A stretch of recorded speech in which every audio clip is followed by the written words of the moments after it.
Hello everyone and welcome back to another video from Exploration Commons. Today I'm going to be walking you through just the basics of Meshmixer. We had done a previous installment of this series of fixing up 3D files in Meshmixer previously. With the STLs we brought in, we worked on a helmet before. But today I'm going to focus a little more on Meshmixer specifically. This software can be used to obviously repair 3D files that we're bringing in, but it also can be used to model as well. Meshmixer has a very good assortment of tools built into it that we can kind of just run with to start working on 3D models of our own. And it's a good way to easily begin to create from organic modeling. So instead of importing something today, I'm actually going to start with one of their base models that they begin with. I'm going to go with the sphere here. So pretty much this is going to kind of be an overview of the user interface, along with just a couple of the tools to help you get started with just soft modeling on the sphere and such, and other models if you bring them in, or if you want to start creating stuff from scratch. This will kind of help you get set up there. Another thing too is that in this introduction to Autodesk Meshmixer, I would recommend, if you have any questions following this, the Meshmixer forum online is really good for finding specific answers for stuff you may be having trouble with or you're looking for. The community behind it is pretty great at responding, so that would be a place I would go if you're having issues with your files or trying to look for specific questions to be answered. YouTube is also a great spot as well if you're looking for more things to fill in as far as tutorials and stuff to go to expand your Meshmixer knowledge. It's ideal with working more with organic and 3D shapes, like I mentioned. Primarily, it's a sculpting program. It can, like I said in the last video, we did use it to work with the files we brought in, but it's also a sculpting program too, so we can work with stuff in here. To start, we imported the starting mesh, so we got our sphere here. The menus in here in categories along the side of the screen, so we have our import, our mesh mix, select, sculpt, edit, analysis, shaders, export, and print. So most of these we're not going to worry about today for the most part. The main one we're going to be worrying about is the sculpt tool up here. You can edit any of these spheres and meshes in these different tools or different submenus, but they all have kind of different categories to go into them, and we don't really get into them today. Sculpting is the main one we're going to be focusing on. So if I click this, it'll open up our brushes tools. And essentially there's two main types. There's volume brushes and surface brushes, and toggling this will go between the two. Volume is going to be using the main, it makes a kind of larger changes to our main shape, whereas the surface brushes are going to be making smaller changes along the whole outer surface of our sphere here. So if you highlight over top of brushes, it'll show all these different options. There's all kinds of stuff down here, secondary brushes as well. We'll get into those in a little bit too. But I can click this draw one to show you some surface stuff. So if I start dragging this around and clicking, just holding down my left mouse button, you'll see it begins to make discrepancies on the surface because the mesh begins to pull out.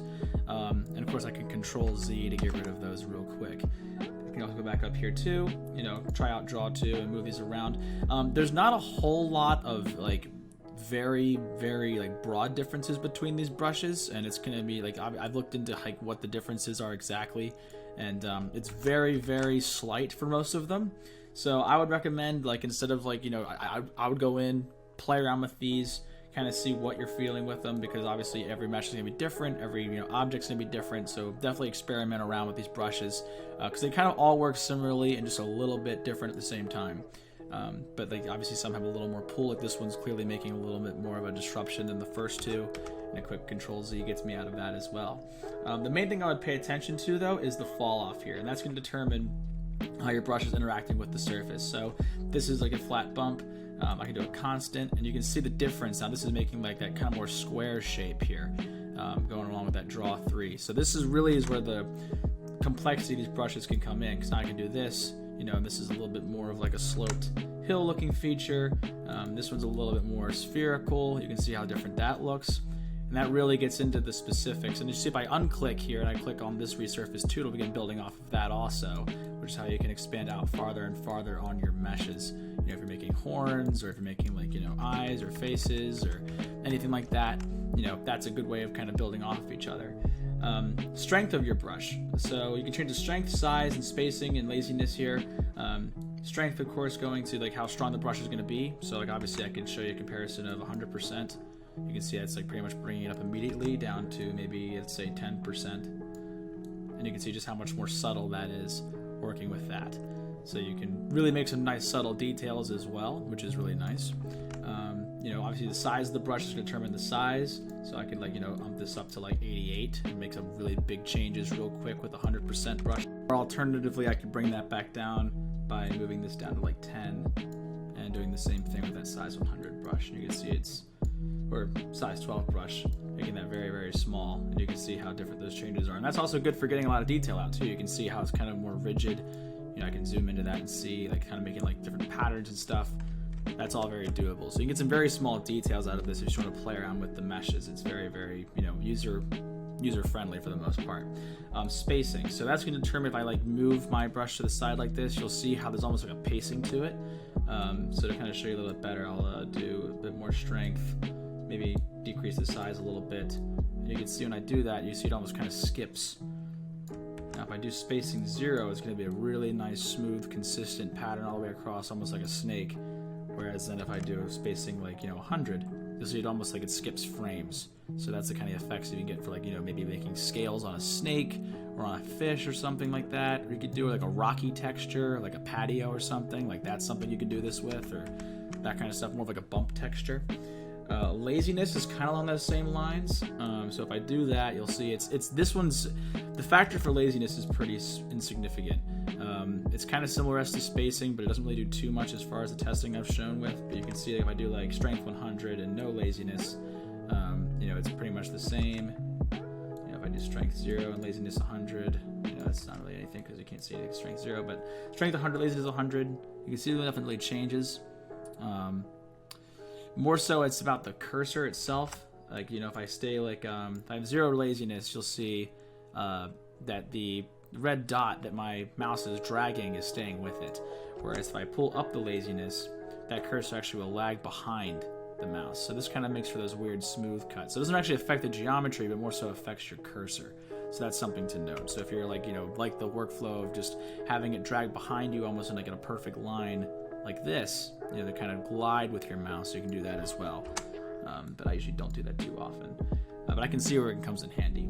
One thing to note is the in the surface brushes, I believe, is the spikes brush. This one's specific. I would stay in general to these top 2 lines. The ones down here are kind of more pro users, except for the spike one. This one is labeled as an expert use brush because it can change things very fast. So if I like click on this, you'll see very quickly it just starts going like this, starting these crazy shapes and geometry. And if I hold on to it, actually I pull it out all the way to my screen. It looks like something out of like, you know, a 3D movie, you know, like coming at you with the glasses or something like that. But this stuff works really quickly to just change the geometry up real fast. So this stuff's kind of crazy. And that's only half strength.